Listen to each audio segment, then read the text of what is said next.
Merci beaucoup Pascal pour ce sens du sacrifice. Je ne méritais peut-être pas un tel arrêt, mais malgré tout, ça me paraît intéressant de vous montrer quelques exemples de ce que Alain Bron a évoqué tout à l'heure, avec quelques techniques de chirurgie dites mini-invasives qui permettent d'essayer de passer au-delà des bulles ou sans les bulles.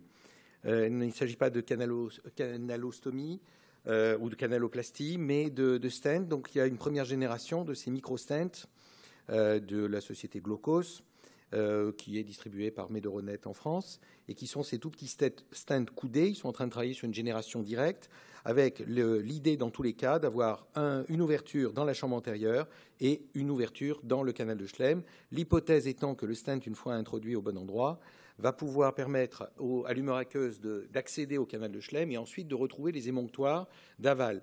Évidemment, le problème est qu'on ne sait jamais si les émonctoires d'aval sont perméables. C'est une hypothèse et c'est ce qui explique un certain nombre d'échecs. Mais en même temps, cette approche qui permet d'éviter d'aller vers une chirurgie extérieure, voilà, le stent est mis en place dans le canal, c'est une approche qui est intéressante.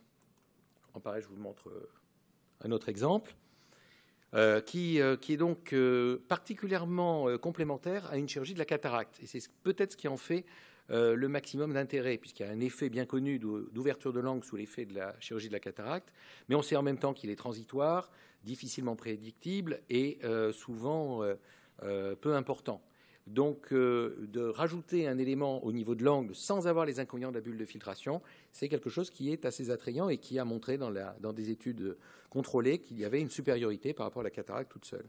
Donc, j'ai l'habitude d'en mettre deux têtes bêches, un qui ouvre le canal dans un sens et un autre à proximité, mais orienté vers l'autre sens, ce qui a le mérite de permettre d'avoir une seule voie d'abord. Cette voie d'abord peut être une chirurgie purement destinée au glaucome ou au contraire être une chirurgie complémentaire de la chirurgie de la cataracte. Et dans ce cas-là, évidemment, on garde la même incision. Il est normal d'avoir un petit peu de sang, surtout dans les chirurgies combinées à la cataracte, puisqu'il y a un gradient de pression négatif qui entraîne un reflux de sang dans le canal de Schlemm. Alors, d'un point de vue technique, c'est assez simple. Si vous êtes trop en biais, trop perpendiculaire, trop parallèle, trop vers le haut, trop vers le bas, ça ne rentrera pas. Donc, à la limite, vous ne pouvez pas vraiment vous tromper. Voilà à quoi ça ressemble. Je vais vous montrer, bon, là, des images en gonioscopie, ou ici. Donc, on les voit bien en place. Et on voit par transparence à travers le trabéculum la partie en titane qui est coudée. Deuxième génération, c'est l'Hydrus. C'est la société Ivantis. Alors, l'Hydrus, c'est un peu la même idée, mais on n'en met qu'un. D'ailleurs, vous allez voir, on n'a pas envie d'en mettre un deuxième. C'est la même idée, c'est tout aussi fin, mais c'est très long. Alors, il faut s'appuyer sur le canal. C'est une gouttière que l'on appuie au contact du trabéculum, parallèle au canal de Schlemm, et avec une petite molette, on fait glisser une espèce d'immense tube qui n'est pas large, puisque de toute façon, il ne doit pas dépasser les 300 microns de diamètre du canal de Schlemm, et tout doucement, en essayant de rester bien parallèle, ce qui est tout sauf facile. Alors on utilise un gonioprisme, un verre de contact prismatique avec une orientation un peu particulière du microscope, ce qui fait qu'on n'est pas très à l'aise puisqu'on est à bout de bras en tenant le gonioprisme. Ce gonioprisme, si on appuie trop ou pas assez, on va générer des bulles ou des plis. Vous voyez, c'est un peu ce qui se passe. Et en même temps, il faut avoir un mouvement de l'autre main. Donc ce n'est pas ultra simple. On peut avoir également un petit peu de sang. Voilà, là, il y est sur une grande longueur. Vous l'avez de là à là. Voilà l'entrée. Vous voyez, l'humeur aqueuse passe par là et puis elle va remplir. Alors l'idée dans ce cas-là, c'est que le tube est tellement long et comme il est fenêtré, il va rencontrer plus d'émonctoires. Donc on est moins dépendant de la qualité du canal de Schlemm en aval du bout du tube, ce qui peut être un problème dans les petits stents. Voilà en gonioscopie, ça c'est le point d'entrée. Et ici, vous le voyez un peu sur toute sa longueur, avec ses fenêtres. Il va de là à là. Je vous assure que c'est très long.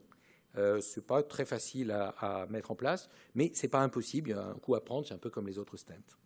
Et pour finir, une approche sans bulle. Alors là, c'est un peu quand on a tout essayé et qu'on n'en peut plus. C'est une sorte d'héritage du Goldshunt, mais le Goldshunt partait de la chambre antérieure et partait dans le corps ciliaire, et c'était une manœuvre totalement à l'aveugle. Là, c'est une espèce de pont. Alors on va ouvrir la sclère, à 6 mm en arrière du limbe. On va décoller le corps ciliaire de la sclère. Alors, évidemment, on fait attention de ne pas traverser. On glisse cette espèce de chaîne de collagène, cette espèce de plaque de collagène, mais on passe en pont sur un pont scléral et on va, par une ouverture, on ne l'a pas forcément très bien vu, par une petite ouverture en chambre antérieure, on passe en pont et on va enfoncer l'extrémité en chambre antérieure, l'autre extrémité en chambre antérieure. Et voilà l'extrémité en chambre antérieure. Alors la nouvelle génération est un tout petit peu plus petite que ça. Cette partie en chambre antérieure est donc en pont sur un pont scléral, puis part vers le corps ciliaire et la suprachoroïde. L'intérêt est qu'on n'est pas dans une manœuvre de chambre antérieure vers le corps ciliaire sur une très grande longueur, totalement en aveugle comme avec le Goldshunt.